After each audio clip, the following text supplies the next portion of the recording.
दोस्तों आज मैं विक्की और विद्या की वो वाला वीडियो का एक्सप्लेनेशन करने वाला हूँ, तो बने रहे वीडियो के अंत तक। मूवी की शुरुआत होती है 1997 में, जहाँ ऋषिकेश में रहने वाली विद्या की सगाई हो रही थी।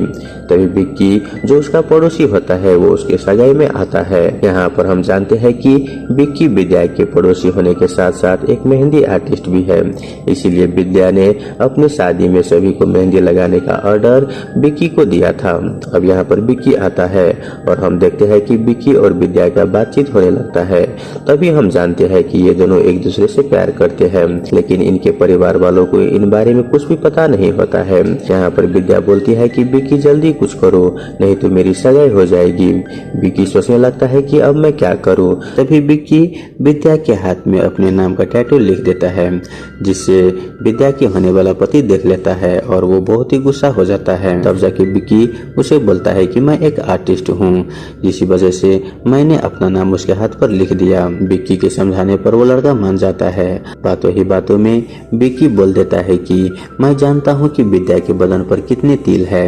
ये सुनकर विद्या की होने वाला मंगेतर जान जाता है कि इन दोनों के बीच में कुछ तो चल रहा है और उसी वक्त वो सगाई तोड़कर चले जाता है। ये देखकर विद्या के पापा बहुत ही दुखी हो जाते हैं, क्योंकि उन्होंने सगाई पर बहुत ही खर्चा कर दिया था। विद्या की माँ कहती है कि जिसकी वजह से ये सगाई टूटी है उसी के साथ विद्या की सगाई कर दो। असल में ये दोनों भी यही चाहते थे कि इन दोनों की शादी हो जाए। यहाँ पर विक्की के दादाजी भी शादी के लिए राजी हो जाते हैं।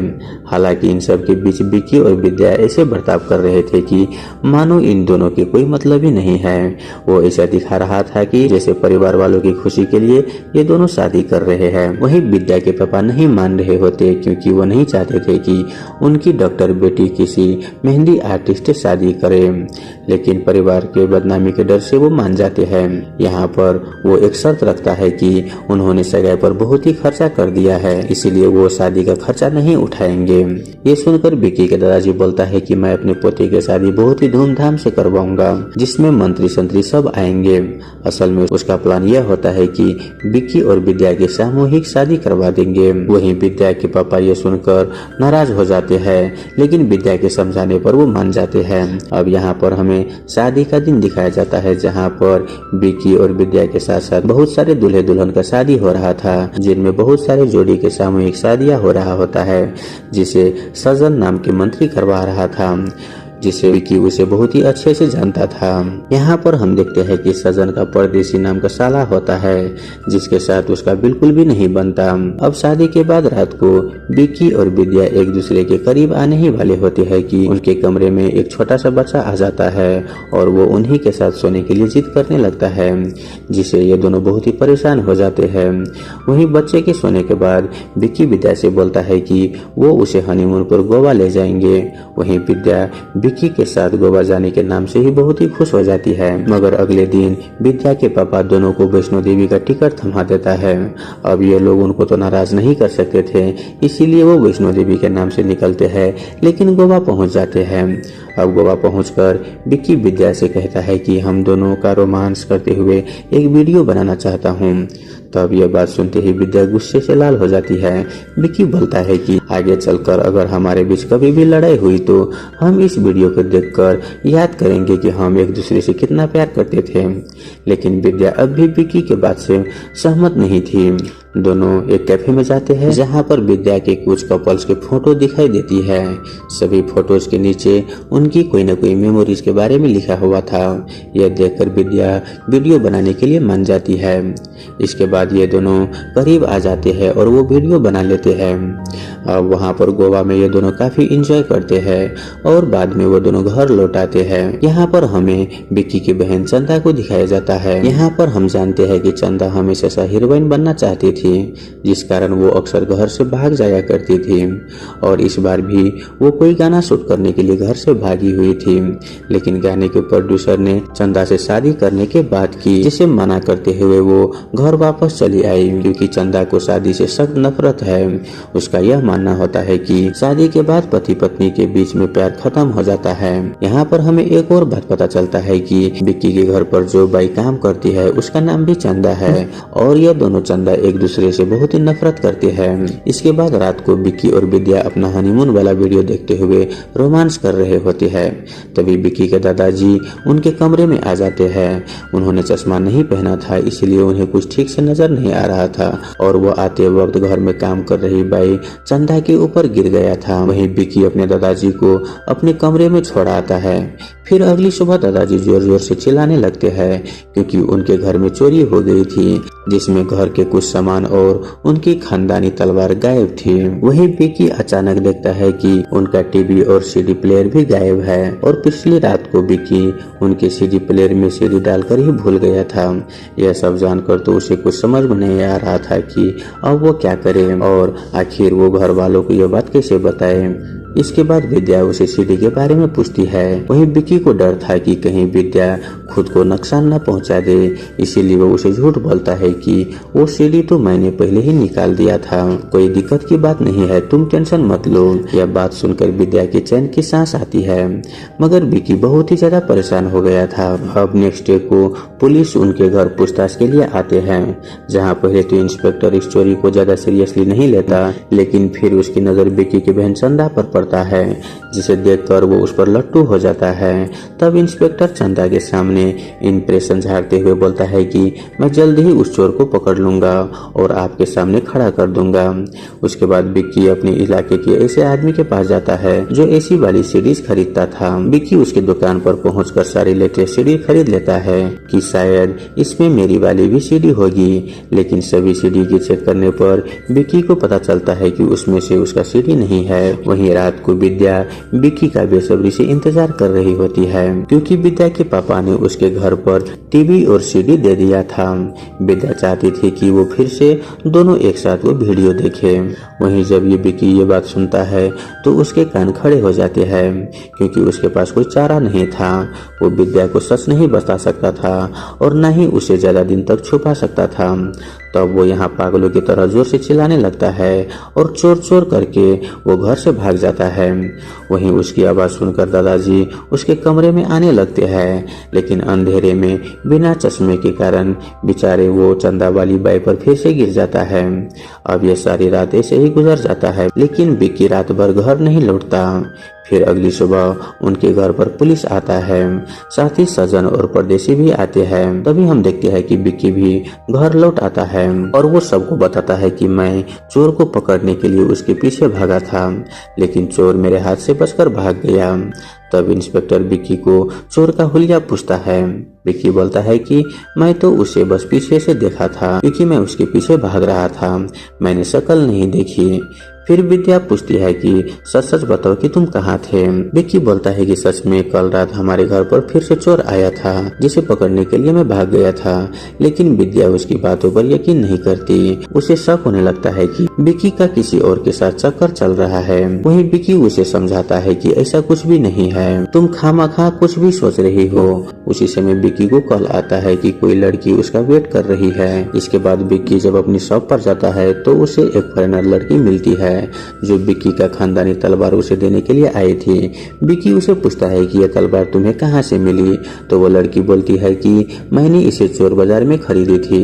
फिर विक्की उस लड़की को लेकर चोर बाजार जाता है, जहाँ उसे यह तलवार मिला था। वहीं हम देखते हैं कि विद्या ये सब कुछ छुप कर देख रही थी। उसे गलतफहमी होती है कि विक्की का इस लड़की के साथ चक्कर चल रहा है। यहाँ वो लड़की विक्की को उस दुकान पर ले आती है। वो दुकानदार बोलता है कि उस चोर ने मुझे इस तलवार के अलावा और कोई सामान नहीं बेचा। हालांकि विक्की को अब उस चोर का पता मालूम चल चुका था और विक्की वहां से सीधा उस चोर के तलाश में एक होटल में जाता है जहां वो रुका था। असल में वो चोर परदेसी के साथ कोई डील करने आया था। तब विक्की उसे कलर पकड़कर उससे सीडी प्लेयर के बारे में पूछने लगता है, लेकिन वो चोर कुछ भी बोल नहीं रहा था। यह देखकर विक्की डर जाता है कि कहीं ये चोर मर तो नहीं गया और उसकी हालत बहुत ही खराब हो जाती है। तभी उसकी नजर रूम में रखे सीडी प्लेयर पर पड़ता है। तब विक्की उस सीडी प्लेयर को लेकर जाने ही वाला होता है कि होटल में पुलिस का रेड पड़ जाता है। यह देख विकी बालकनी से भागने की ट्राई करने लगता है, पर तब तक पुलिस उस रूम में पहुंच जाता है और उसे देख लेता है। वहीं डर के मारे विकी का पैर बालकनी से फिसल जाता है और वो नीचे लटक जाता है। तभी हम देखते हैं कि विद्या वहां से गुजर रही थी और वो विकी को होटल के बालकनी से कूदते हुए देख लेती है। तब उसका शक यकीन में बदल जाता है कि विकी का अफेयर पक्का चल रहा है और वो लड़की के साथ इस रूम में आया हुआ होगा। दूसरी तरफ पुलिस यह सोच रही थी कि उस चोर को विकी ने मारा है, इसलिए वो उसे अरेस्ट कर लेता है। मगर वो चोर अभी मरा नहीं था, वो तो बस बेहोश था। और विकी के घर वाले उसे छुड़वाने के लिए पुलिस स्टेशन पहुंच जाते हैं और वहां पर चंदा भी थी। तभी चंदा इंस्पेक्टर से विकी को छोड़ने के लिए बोलती है। तब इंस्पेक्टर, जो कि चंदा के प्यार में पागल था, वो उसे बोलता है कि मैं आपसे शादी करना चाहता हूँ, जिस पर चंदा उसे तुरंत ही मना कर देती है। उसके बाद पुलिस उस सीडी प्लेयर में रखी सीडी को प्ले करने लगते हैं, जिसे विकी लेकर भाग रहा था। तब विकी घबरा कर विद्या को सब कुछ सच बता देता है, जिसे जानकर विद्या की होश उड़ जाती है कि ये तुमने क्या कर दिया, इससे तो हमारी हर जगह बदनामी हो जाएगी। वहीं दूसरी तरफ सभी लोग उस सीडी को देखने लगते हैं, पर उसमें विकी और विद्या का वो वीडियो ही नहीं था। फिर हम देखते हैं कि विकी किसी भी तरह से जेल से रिहा हो जाता है और वो सीधा विद्या से माफी मांगता है। लेकिन विद्या अभी भी उससे बहुत ही नाराज थी। वो बोलती है कि अगर वो सीडी किसी ने देख लिया होगा तो हमारी हर जगह बदनामी हो जाएगी, मैं किसी को मुंह दिखाने के लायक नहीं रहूंगी। यहाँ पर विकी उसे बहुत ही ज्यादा माफी मांगता है, लेकिन विद्या उसे माफ नहीं कर रही थी, जिस वजह से विकी अपनी जान लेने की कोशिश करता है। तभी विद्या आकर उसे रोक लेती है और उसे कहती है कि इन सब में हम दोनों की ही गलती है, इसीलिए हम दोनों को ही इस मुसीबत का सामना करना पड़ेगा। वहीं दूसरी तरफ चोर को होश आ गया था और हमें पता चलता है कि उस दिन वो चोरी करके सीधा होटल में गया था, जहां उसे बबली नाम की एक औरत और उसके 2 गुंडे मिले थे। चोर ने बबली से कुछ पैसे उधार लिए थे जो उसने अभी तक लौटाए नहीं थे। तब उन गुंडों ने चोर को मार मार कर बेहोश कर दिया था और उसका चुराया हुआ सारा सामान लेकर फरार हो गए थे। फिर बबली वो सीढ़ी देखती है और सीढ़ी देखने के बाद अपने आदमियों से कहता है कि पार्टी को कॉल करके बता दो कि उसका सीढ़ी बन गया है और उनसे 10 लाख रुपया मांगो। उनसे कहो कि अगर उन्होंने पैसा नहीं दिया तो हम ये सीढ़ी मार्केट में फैला देंगे। अब बबली के आदमी एक एक करके विकी के घर वाले को फोन करने लगता है। पहले कल विकी के दादाजी उठाते हैं। उन्हें लगता है कि जब वो रात को चंदा के ऊपर गिर गया था तब किसी ने छिपकर उनकी वीडियो बना ली होगी। दूसरी बार कॉल विद्या रिसीव करती है, जिसे वो पैसे लेकर एक जगह आने के लिए बोलता है। और तीसरी बार कॉल चंदा उठाती है। उसे भी यही लगता है कि किसी ने उसकी गाने वाली वीडियो देख लिया होगा। तब वो डर के मारे इंस्पेक्टर से पैसे मांगने जाती है। इंस्पेक्टर तो वैसे ही चंदा का दीवाना बन चुका था, तो वो तुरंत ही उसे पैसे देने के लिए मान जाता है। इधर विद्या अपने घर के लॉकर से पैसे चुराने का प्लान बनाती है, लेकिन उसके घर की अलमारी में पैसे तो नहीं मिलते, बल्कि पान मसाला के पैकेट रखे हुए होते हैं, क्योंकि उसकी माँ पान मसाला खाने की बहुत ही शौकीन थी। अब विकी और विद्या आपस में बातें करने लगते हैं कि हम पैसे के इंतजाम कैसे करेंगे। तभी उनकी यह बात उसके दादाजी सुन लेते हैं और उन्हें लगता है कि विकी और विद्या को भी उनके और चंदा की सीडी के बारे में मालूम चल गया है। तो वो उन दोनों को 2 लाख रुपए देकर सीडी लेकर आने के लिए बोलते हैं। अब जिस जगह पर उन्हें पैसे लेकर बुलाया था वो एक शमशान घाट था। तब विक्की और विद्या भी डरते हुए वहां पर पहुंच जाते हैं। फिर हम एक लाल साड़ी वाली औरत को उनके पीछे से गुजरते देखते हैं।